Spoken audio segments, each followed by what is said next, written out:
King of the Canadian Hill. Dreadful drawings in our Ontario.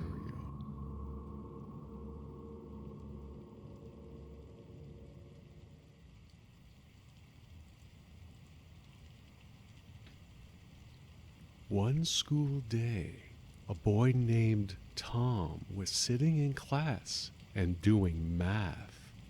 It was 6 more minutes until after school. As he was doing his homework, something caught his eye. His desk was next to the window, and he turned and looked to the grass outside. It looked like a picture. When school was over, he ran to the spot where he saw it. He ran so fast so that no one else could grab it. He picked it up and smiled. It was the picture of the most beautiful girl he had ever seen. She had a dress with tights on and red shoes, and her hand was formed into a peace sign. She was so beautiful, he wanted to meet her, so he ran all over the school and asked everyone if they knew her or have ever seen her before. But everyone he asked said no. He was devastated. When he was home, he asked his older sister if she knew the girl, but unfortunately, she had also said no. It was very late, so Tom walked up the stairs, placed the picture on his bedside table, and went to sleep. In the middle of the night, Tom was awakened by a tap on his window. It was like a nail tapping. He got scared. After the tapping, he heard a giggle. He saw a shadow near his window, so he got out of his bed, walked towards his window, opened it up, and followed the giggling. By the time he reached it, it was gone. The next day again, he asked his neighbors if they knew her. Everybody said, "Sorry, no." When his mother came home, he even asked her if she knew her. She said, no. He went to his room, placed the picture on his desk, and fell asleep. Once again, he was awakened by a tapping. He took the picture and followed the giggling. He walked across the road when suddenly he got hit by a car. He was dead with the picture in his hand. The driver got out of the car and tried to help him, but it was too late. Suddenly, he saw the picture and picked it up. He saw a cute girl holding up 3 fingers.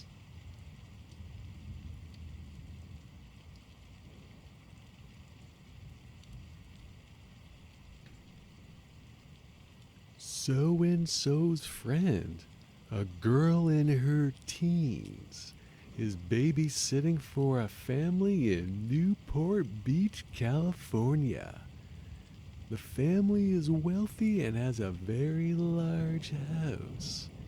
You know the sort, with a ridiculous amount of rooms. Anyways, the parents are going out for a late dinner/movie. The father tells the babysitter that once the children are in bed, she should go into this specific room. He doesn't really want her wandering around the house and watch TV there.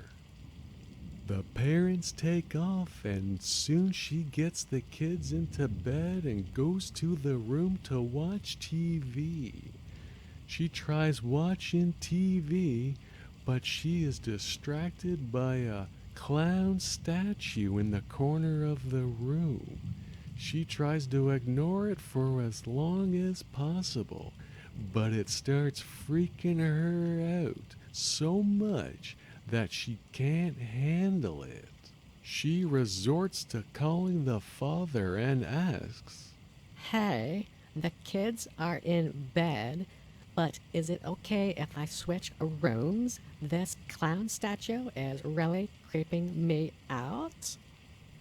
the father says seriously, "Oh, get the kids, go next door and call 911." She asks.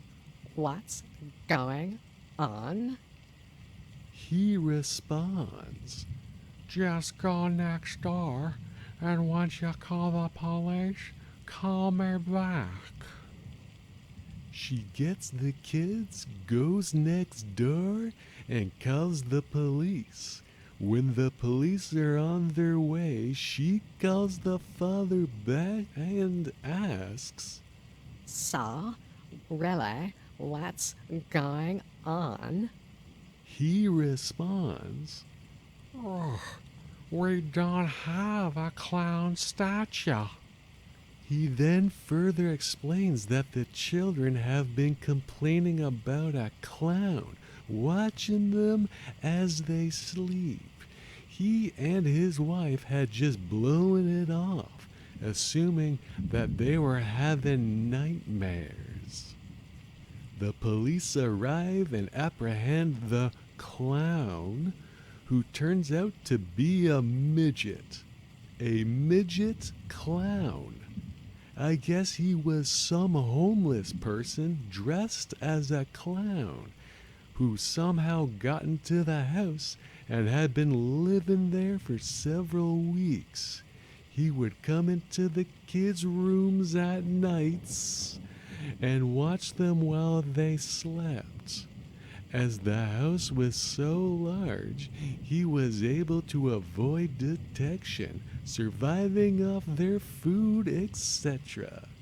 He had been in the TV room right before the babysitter Wright came in there.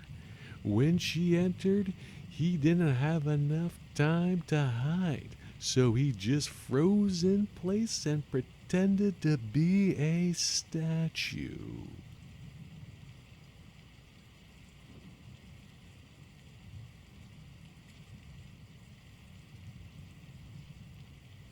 During my childhood, my family was like a drop of water in a vast river, never remaining in one location for long. We settled in Rhode Island when I was 8, and there we remained until I went to college in Colorado Springs. Most of my memories are rooted in Rhode Island, but there are fragments in the attic of my brain which belong to the various homes we had lived in when I was much younger. Most of these memories are unclear and pointless. Chasing after another boy in the backyard of a house in North Carolina, trying to build a raft to float on the creek behind the apartment we rented in Pennsylvania, and so on. But there is one set of memories which remains as clear as glass, as though they were just made yesterday. I often wonder whether these memories are simply lucid dreams produced by the long sickness I experienced that spring, but in my heart, I know they are real. We were living in a house just outside the bustling metropolis of New Vineyard, Maine. Population 643. It was a large structure, especially for a family of 3. There were a number of rooms that I didn't see in the 5 months we resided there. In some ways, it was a waste of space, but it was the only house on the market at the time, at least within an hour's commute to my father's place of work. The day after my 5th birthday, attended by my parents alone, I came down with a fever. The doctor said I had mononucleosis, which meant no rough play and more fever for at least another 3 weeks. It was horrible timing to be bedridden. We were in the process of packing our things to Pennsylvania, and most of my things were already packed away in boxes, leaving my room barren.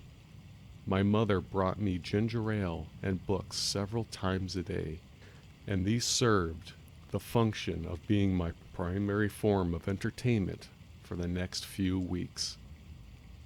Boredom always loomed just around the corner, waiting to rear its ugly head and compound my misery. I don't exactly recall how I met Mr. Widemouth. I think it was about a week after I was diagnosed with mono. My first memory of the small creature was asking him if he had a name. He told me to call him Mr. Widemouth because his mouth was large. In fact, everything about him was large in comparison to his body.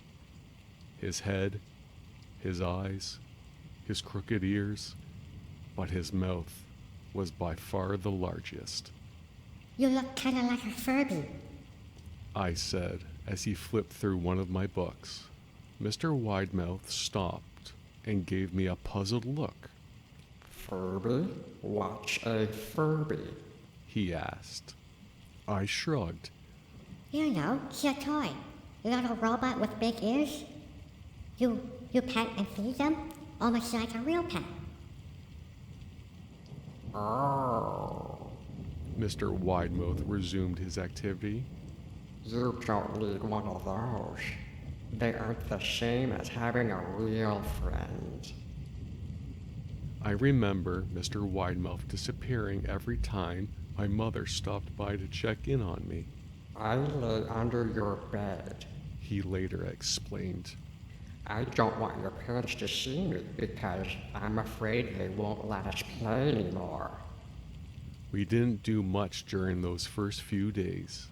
Mr. Widemouth just looked at my books, fascinated by the stories and pictures they contained. The third or fourth morning after I met him, he greeted me with a large smile on his face. I have a new game we can play. He said. We have to wait until after your mother comes in to check on you, because she can't see us play it. It's a secret game. My mother delivered more books and soda at the usual time. Mr. Widemouth slipped out from under the bed and tugged my hand. We have to go to the room at the end of the hallway, He said.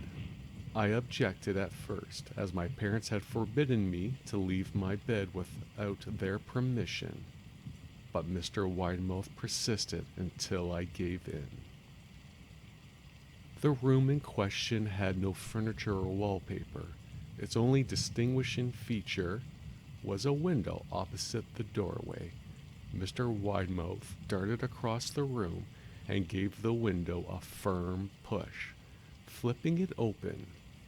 He then beckoned me to look out at the ground below. We were on the second story of the house, but it was on a hill. From this angle, the drop was farther than 2 stories due to the incline. I like to play pretend up here. Mr. Widemouth explained. I pretend that there's a big, soft trampoline below this window, and I jump. If you pretend hard enough, you bounce up like a feather. I want you to try. I was a 5-year-old with a fever, so the only hint of skepticism darted through my thoughts as I looked down and considered the possibility. That's a long drop. I said.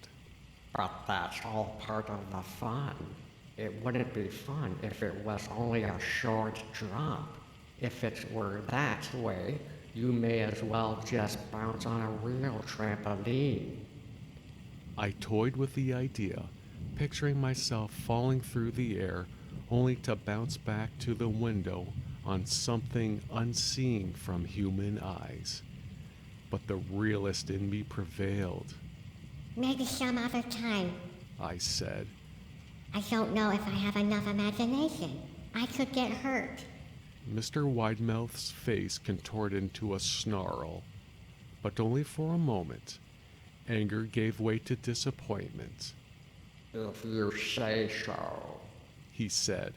He spent the rest of the day under my bed, quiet as a mouse. The following morning, Mr. Widemouth arrived holding a small box. I want to teach you how to juggle. He said. Here are some things you can use to practice before I start giving you lessons. I looked in the box. It was full of knives. My parents would kill me. I shouted, horrified that Mr. Widemouth had brought knives into my room, objects that my parents would never allow me to touch. I'll be spanked and grounded for a year. Mr. Widemouth frowned. It's fun to juggle with these. I want you to try it. I pushed the box away. I can't. I'll get in trouble. Knives aren't safe to just throw in the air. Mr. Widemouth's frown deepened into a scowl. He took the box of knives and slid under my bed, remaining there for the rest of the day. I began to wonder how often he was under me. I started having trouble sleeping after that. Mr. Widemouth often woke me up at night, saying he put a real trampoline under the window, a big one that I couldn't see in the dark. I always declined and tried to go back to sleep, but Mr. Widemouth persisted. Sometimes he stayed by my side until the early morning, encouraging me to jump. He wasn't so fun to play with anymore. My mother came to me one morning and told me that I had her permission to walk around outside. She thought the fresh air would be good for me, especially after being confined to my room for so long. Ecstatic, I put on my sneakers and trotted out to the back porch, yearning for the feeling of sun on my face. Mr. Widemouth was waiting for me. I have something I want you to see, He said. I must have given him a weird look, because then he said, It's safe, I promise. I followed him to the beginning of a deer trail which ran through the woods behind my house. This is an important path. He explained. I've had a lot of friends about your age. When they were ready, I took them down this path to a special place. You aren't ready yet, but one day I hope to take you there. I returned to the house, wondering what kind of place lay beyond that trail. 2 weeks after I met Mr. Widemouth, the last load of our things had been packed into a moving truck. I would be in the cab of that truck, sitting next to my father for the long drive to Pennsylvania. I considered telling Mr. Widemouth that I would be leaving, but even at 5 years old, I was beginning to suspect that perhaps the creature's intentions were not to my benefit, despite what he said otherwise. For this reason, I decided to keep my departure a secret. My father and I were in the truck at 4 a.m. He was hoping to make it to Pennsylvania by lunchtime tomorrow, with the help of an endless supply of coffee and a 6-pack of energy drinks. He seemed more like a man who was about to run a marathon rather than one who was about to spend 2 days sitting still. Oh, early enough for you? My father asked with a hint of sympathy. I nodded and placed my head against the window, hoping for some sleep before the sun came up. I felt my father's hand on my shoulder. Oh, this is the last move, son. I promise. I know it's hard for you. As sick as you've been. Once Daddy gets promoted, we can settle down and you can make friends. I opened my eyes. As we backed out of the driveway, I saw Mr. Widemouth's silhouette in my bedroom window. He stood motionless until the truck was about to turn onto the main road. He gave me a pitiful little wave goodbye, steak, knife in hand. I didn't wave back. Years later, I returned to New Vineyard. The piece of land our house stood upon was empty except for the foundation, as the house had burned down a few years after my family left. Out of curiosity, I followed the deer trail that Mr. Widemouth had shown me. Part of me expected him to jump out from behind a tree and scare the living bejesus out of me. But I felt that Mr. Widemouth was gone, somehow tied to the house that no longer existed. The trail ended at the New Vineyard Memorial Cemetery. I noticed that many of the tombstones belonged to children.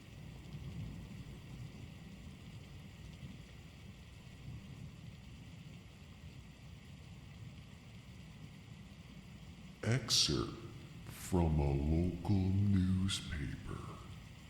Title: Ominous Unknown Killer Still at Large.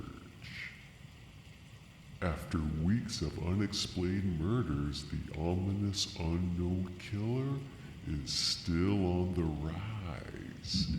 After little evidence has been found, a young boy states that he survived one of the killer's attacks and bravely tells his story. I had a bad dream and I woke up in the middle of the night. Says the boy. I saw that for some reason the window was open, even though I remember it being closed before I went to bed. I got up and shut it once more. Afterwards, I simply crawled under my covers and tried to get back to sleep. That's when I had a strange feeling, like someone was watching me. I looked up and nearly jumped out of my bed. There, in the little ray of light illuminating between my curtains, were a pair of 2 eyes. These weren't regular eyes. They were dark, ominous eyes. They were bordered in black and just plain out terrified me. That's when I saw his mouth, a long, horrendous smile that made every hair on my body stand up.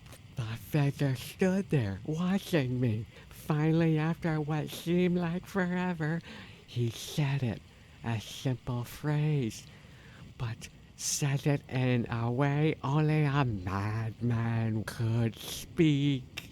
He said, Go to sleep. I let out a scream. That's what sent him at me. He pulled up a knife, aiming it at my heart. He jumped on top of my bed. I fought him back.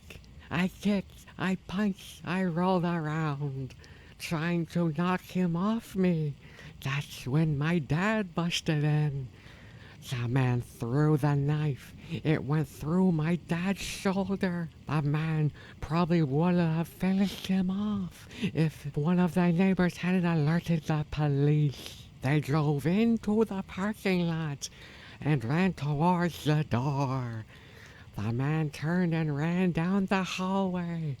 I heard a smash like glass breaking. As I came out of my room, I saw the window that was pointing towards the back of my house was broken. I looked out to see him vanish into the distance. I can tell you one thing. I will never forget that face, those cold, evil eyes, and that psychotic smile. They will never leave my head. The police are still on the look for this man.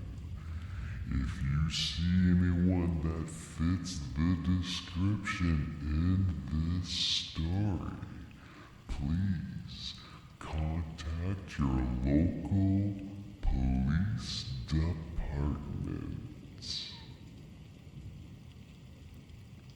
Jeff the Killer Origin Story. Jeff and his family had just moved into a new neighborhood. His dad had gotten a promotion at work, and they thought it would be best to live in one of those fancy neighborhoods. Jeff and his brother Lou couldn't complain though. A new, better house? What was not to love? As they were getting unpacked, one of their neighbors came by. Hello, She said, I'm Barbara. I live across the street from you. Well, I just wanted to introduce myself and to introduce my son. She turns around and calls her son over. Billy, these are our new neighbors. Billy said hi and ran back to play in his yard, Well, said Jeff's mom. I'm Margaret, and this is my husband, Peter, and my two sons, Jeff and Lou. They each introduced themselves, and then Barbara invited them back to her son's birthday. Jeff and his brother were about to object when their mother said that they would love to. When Jeff and his family are done packing, Jeff went up to his room. Mom, why would you invite us to some kid's party? If you haven't noticed, I'm not some dumb kid. Jeff, Said his mother. we just moved here. We should show that we want to spend time with our neighbors. Now, we're going to that party, and that's a final. Jeff started to talk, but stopped himself, knowing that he couldn't do anything. Whenever his mom said something, it was final. He walked up to his room and plopped down on his bed. He sat there, looking at his ceiling, when suddenly he got a weird feeling. Not so much a pain, but a weird feeling. He dismissed it as some random feeling. He heard his mother call him down to get his stuff. He walked down to get it. The next day, Jeff walked down the stairs to get breakfast and got ready for school. As he sat there eating his breakfast, he once again got that feeling. This time it was stronger. It gave him a slight tugging pain, but he once again dismissed it. He and Lou finished breakfast. They walked down to the bus stop. They sat there waiting for the bus. And then, all of a sudden, some kid on a skateboard jumped over them, only inches above their laps. They both jumped back in surprise. Hey, what the hell? The kid landed, turned back to them. He kicked his skateboard up and caught it with his hands. The kid seems to be about 12, 1 year younger than Jeff. He wears a Aeropostale shirt and ripped blue jeans. Well, looks like we got some new meat. Suddenly, two other kids appeared. One was super skinny, and the other was huge. Well, since you're new here, I'd like to introduce ourselves. Over there is Keith. Jeff and Lou looked over to the skinny kid. He had a dopey face that you would expect a sidekick to have. And he's Troy. They looked over at the fat kid. Talk about tub of lard. This kid looked like he hadn't exercised since he was crawling. And I, Said the first kid. I'm Randy. Now, for all of the kids in this neighborhood, there is a small price for bus fare, if you catch my drift. Lou stood up, ready to punch the lights out of the kid's eyes, when one of his friends pulled a knife on him. Tisk, tisk, tisk. I had hoped you would be more cooperative, but it seems we must do this the hard way. The kid walked up to Lou and took his wallet out of his pocket. Jeff got that feeling again. Now it was truly strong, a burning sensation. He stood up, but Lou gestured him to sit down. Jeff ignored him and walked up to the kid. Listen, you little punk. Give back my bro's wallet, or else. Randy put the wallet in his pocket and pulled out his own knife. Oh, and what will you do? Just as he finished the sentence, Jeff popped the kid in the nose. As Randy reached for his face, Jeff grabbed the kid's wrist and broke it. Randy screamed and Jeff grabbed the knife from his hand. Troy and Keith rushed Jeff, but Jeff was too quick. He threw Randy to the ground. Keith lashed out at him, but Jeff ducked and stabbed him in the arm. Keith dropped his knife and fell to the ground screaming. Troy rushed him too, but Jeff didn't even need the knife. He just punched Troy straight in the stomach and Troy went down. As he fell, he puked all over. Lou could do nothing but look in amazement at Jeff. Jeff, how'd you? That was all he said. They saw the bus coming and knew they'd be blamed for the whole thing, so they started running as fast as they could. As they ran, they looked back and saw that the bus driver rushing over to Randy and the others. As Jeff and Lou made it to school, they didn't dare tell what happened. All they did was sit and listen. Lou just thought of that as his brother beating up a few kids. But Jeff knew it was more. It was something scary. As he got that feeling, he felt how powerful it was. The urge to just hurt someone. He didn't like how it sounded, but he couldn't help feeling happy. He felt that strange feeling go away and stay away for the entire day of school.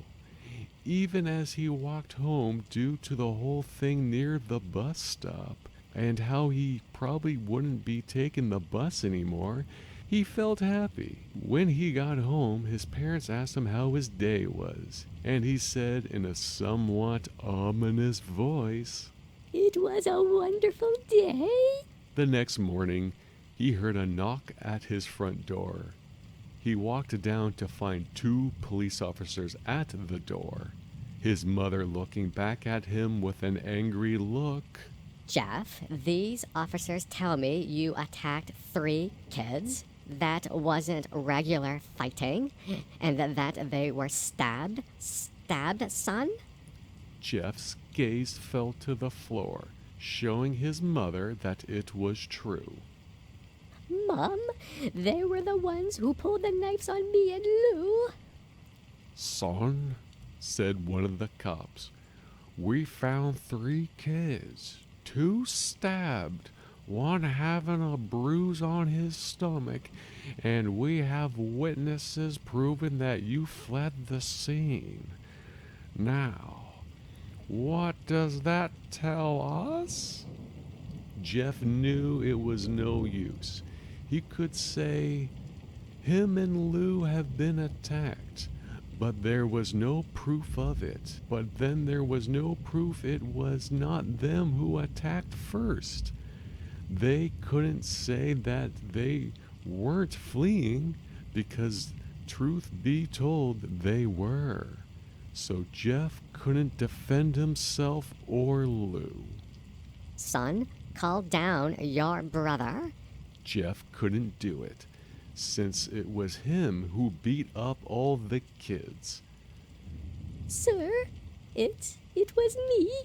I was the one who beat up the kids. Lou tried to hold me back, but he couldn't stop me. The cop looked at his partner and they both nod. "Well, kid, looks like a year in juvie," Wait. says Lou. They all look up to see him holding a knife.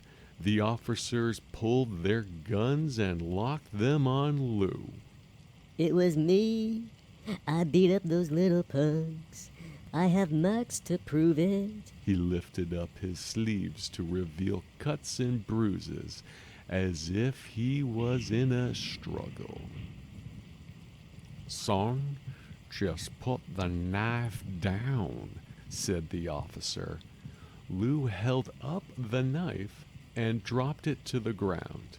He put his hands up and walked over to the cops. No, Lou, it was me. I did it. Jeff had tears running down his face. Huh, poor bro. Trying to take the blame for what I did. Well, take me away. The police led Lou out to the patrol car. Lou, tell them that it was me. Tell them that I was the one who beat up those kids. Jeff's mother put her hands on his shoulders. Jeff, please. You don't have to lie. We know it's low. You can stop. Jeff watched helplessly as the cop car speeds off with Lou inside. A few minutes later, Jeff's dad pulls into the driveway. Seeing Jeff's face and knowing something was wrong. "So, son, what is it?" Jeff couldn't answer. His vocal cords were strained from crying.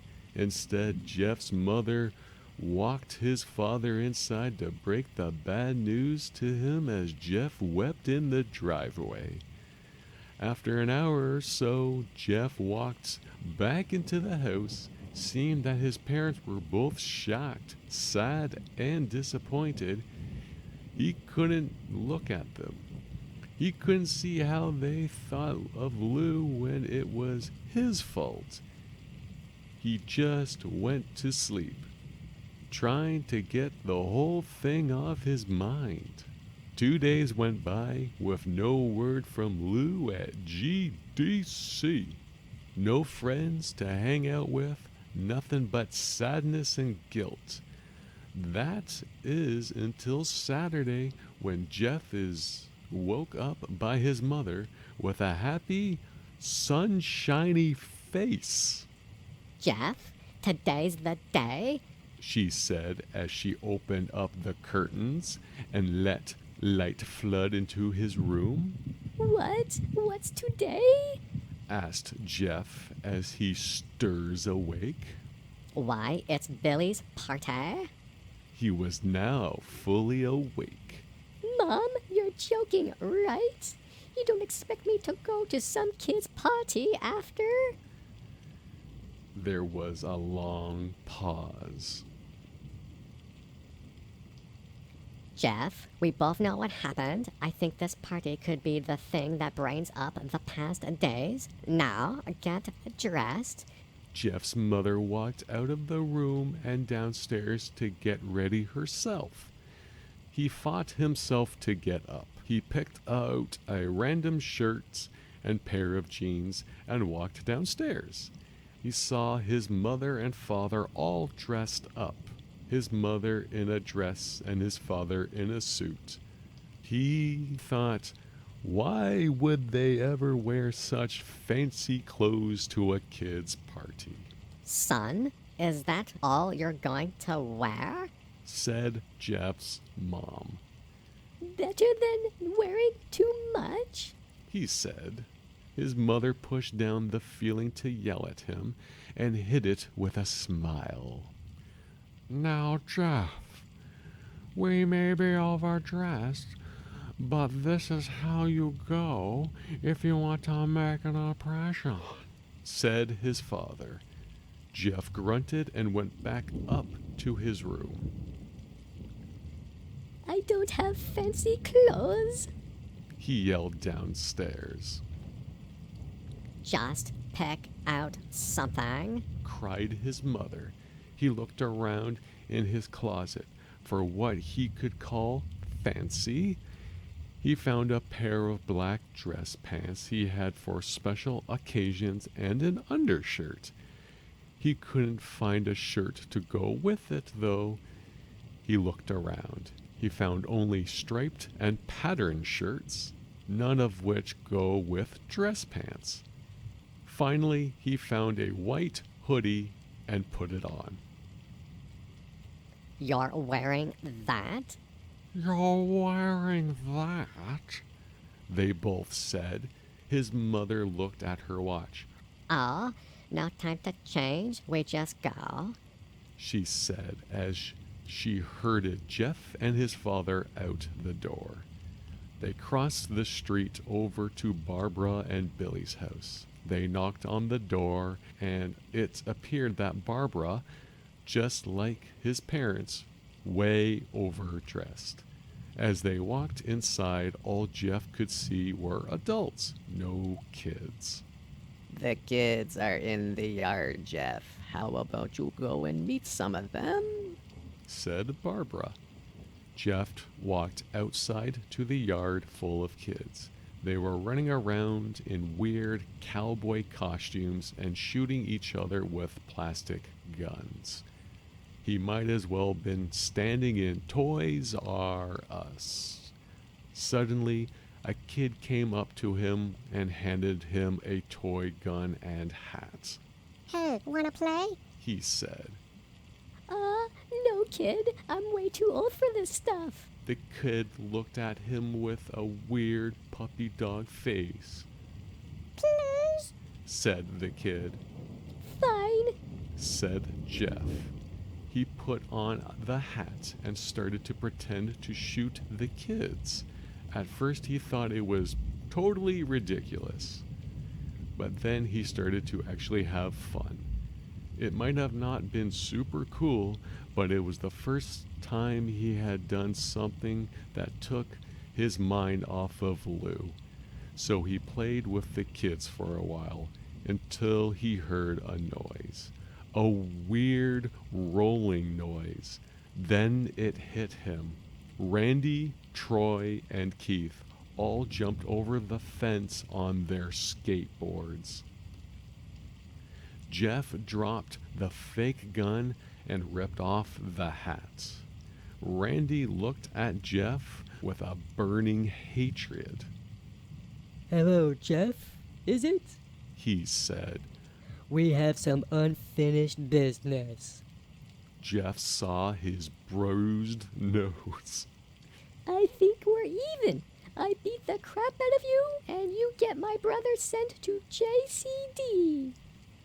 Randy got an angry look in his eyes.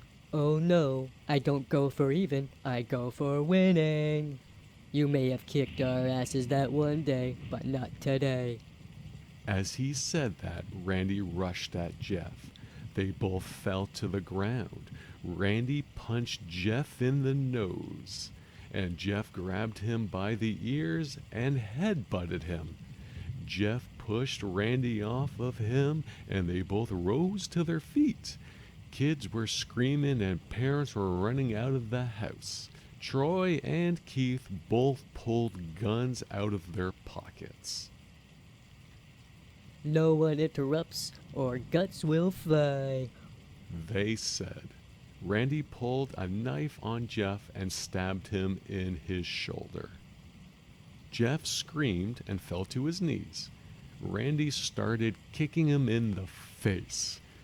After 3 kicks, Jeff grabs his foot and twists it, causing Randy to fall to the ground. Jeff stood up and walked towards the back door. Troy grabbed him. Need some help? He picks Jeff up by the back of the collar and throws him through the patio door. As Jeff tries to stand, he is kicked down to the ground. Randy repeatedly starts kicking Jeff until he starts to cough up blood. Come on, Jeff. Fight me. He picks Jeff up and throws him into the kitchen. Randy uses a bottle of vodka on the counter and smashes the glass over Jeff's head. Fight. He throws Jeff back into the living room. Come on, Jeff. Look at me. Jeff glances up, his face riddled with blood. I was the one who got your brother sent to JCD. And now you're just gonna sit here and let him rot in there the whole year? You should be ashamed. Jeff starts to get up. Oh, finally, you stand and fight. Jeff is now to his feet, blood and vodka on his face. Once again, he gets that strange feeling, one in which he hasn't felt for a while. Finally, he's up, says Randy as he runs at Jeff. That's when it happens. Something inside Jeff snaps. His psyche is destroyed. All rational thinking is gone. All he can do is kill. He grabs Randy and pile drives him to the ground. He gets on top of him and punches him straight in the heart. The punch causes Randy's heart to stop. As Randy gasps for breath, Jeff hammers down on him, punch after punch. Blood gushes from Randy's body as he takes one final breath and dies. Everyone is looking at Jeff now. The parents, the crying kids, even Troy and Keith, although they easily break from their gaze and point their guns at Jeff. Jeff sees the guns trained on him and runs for the stairs. As he runs, Troy and Keith let out fire on him, each shot missing. Jeff runs up the stairs. He hears Troy and Keith follow up behind. As they let out their final rounds of bullets, Jeff ducks into the bathroom. He grabs the towel rack and rips it off the wall. Troy and Keith race in, knives ready. Troy swings his knife at Jeff, who backs away, and bangs the towel rack into Troy's face. Troy goes down hard, and now all that's left is Keith. He is more agile than Troy, though. He ducks when Jeff swings the towel rack. He dropped the knife and grabbed Jeff by the neck. He pushed him into the wall. A thing of bleach fell down on top of him from the top shelf. It burnt both of them, and they both started to scream. Jeff wiped his eyes as best he could. He pulled back the towel rack and swung it straight into Keith's head. As he lay there, bleeding to death, he let out an ominous smile. What's so funny? Asked Jeff. Keith pulled out a lighter and switched it on. What's so funny? He said, Is that you're covered in bleach and alcohol. Jeff's eyes widened as Keith threw the lighter at him. As soon as the flame made contact with him, the flames ignited the alcohol in the vodka. While the alcohol burned him, the bleach bleached his skin. Jeff let out a terrible screech and he caught on fire. He tried to roll the fire out, but it was no use. The alcohol had made him a walking inferno. He ran down the hall and fell down the stairs. Everybody started screaming as they saw Jeff, now a man on fire, dropped to the ground, nearly dead. The last thing Jeff saw was his mother and other parents trying to extinguish the flame. That's when he passed out. When Jeff woke, he had a cast wrapped around his face. He couldn't see anything, but he felt a cast on his shoulder and stitches all over his body. He tried to stand up, but realized that there was some tube in his arm. And when he tried to get up, it fell out. The nurse rushed in. I don't think you can get out of bed just yet. She said as she put him back in his bed and reinserted the tube. Jeff sat there with no vision, no idea of what his surroundings were. Finally, after hours, he heard his mother. Honey, are you okay? She asked. Jeff couldn't answer, though. His face was covered, and he was unable to speak. Honey, I have great news. After all the witnesses told the police that Randy confessed of trying to attack you, they decided to let Lou go. This made Jeff almost bolt up, stopping halfway, remembering the tube coming out of his arm. He'll be out tomorrow, and then you two will be able to be together again. Jeff's mother hugs Jeff and says her goodbyes. The next couple of weeks were those where Jeff was visited by his family. Then came the day where his bandages were to be removed. His family were all there to see it, what he would look like. As the doctor unwrapped the bandages from Jeff's face, everyone was on the edge of their seats. They waited until the last bandage holding the cover over his face was almost removed. Let's hope for the best, said the doctor. He quickly pulls the cloth, letting the rest fall from Jeff's face. Jeff's mother screams at the sight of his face. Lou and Jeff's dad stare awestruck at his face. What? What happened to my face? Jeff said. He rushed out of the bed and ran into the bathroom. He looked in the mirror and saw the cause of distress. His face. It's horrible. His lips were burnt to a deep shade of red. His face was turned into a pure white color, and his hair singed from brown to black. He slowly put his hand to his face. It had a sort of leathery feel to it. He looked back at his family, then back at the mirror. Jeff, Said Lou. it's not that bad. Not that bad, said Jeff. It's perfect. His family were equally surprised. Jeff started laughing uncontrollably. His parents noticed that his left eye and hand were twitching. Jeff, are you okay? Okay, I've never felt more happy. Ha ha ha ha ha ha! Look at me. This face goes perfectly with me. He couldn't stop laughing. He stroked his face, feeling it, looking at it in the mirror. What caused this? Well, you might recall that when Jeff was fighting Randy, something in his mind, his sanity, snapped. Now he was left as a crazy killing machine. That is, his parents didn't know, Doctor? said Jeff's mom. is my son, all right? You know, in the head.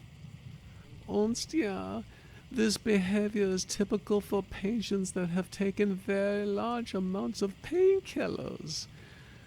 If his behavior doesn't change in a few weeks, bring him back here, and we'll give him a psychological test.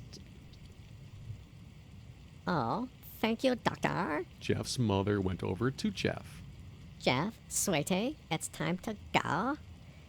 Jeff looks away from the mirror. His face is formed into a crazy smile.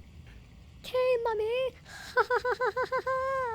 His mother took him by the shoulder and took him to get his clothes, This is what came in. said the lady at the desk. Jeff's mom looked down to see the black dress pants and white hoodie her son wore. Now they were clean of blood and now stitched together. Jeff's mother led him to his room and made him put his clothes on.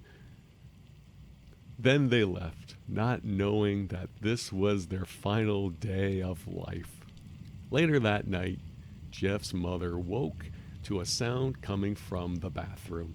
It sounded as if someone was crying. She slowly walked over to see what it was. When she looked into the bathroom, she saw a horrendous sight.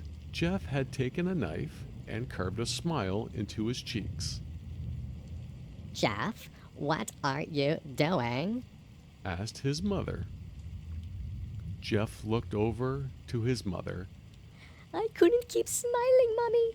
It hurt after a while. Now I can smile forever. Jeff's mother noticed his eyes, ringed in black. Jeff, your eyes? His eyes were seemingly never closing. I couldn't see my face. I got tired and my eyes started to close. I burned out the eyelids so I could forever see myself. My new face. Jeff's mother slowly started to back away, seeing that her son was going insane. What's wrong, Mummy? Aren't I beautiful? Yes, son. She said. You are. Let me go get Daddy so he can see your face. She ran into the room and shook Jeff's dad from his sleep. Honey, get the gun. She stopped as she saw Jeff in the doorway holding a knife. Mummy, you lied. That's the last thing they hear as Jeff rushes them with the knife, gutting both of them. His brother Lou woke up, startled by some noise. He didn't hear anything else. He just shut his eyes and tried to get back to sleep as he was on the border of slumber. He got the strangest feeling that someone was watching him. He looked up before Jeff's hand covered his mouth. He slowly raised the knife, ready to plunge it into Lou. Lou thrashed here and there, trying to escape Jeff's grip. Shh. Jeff said. Go to sleep.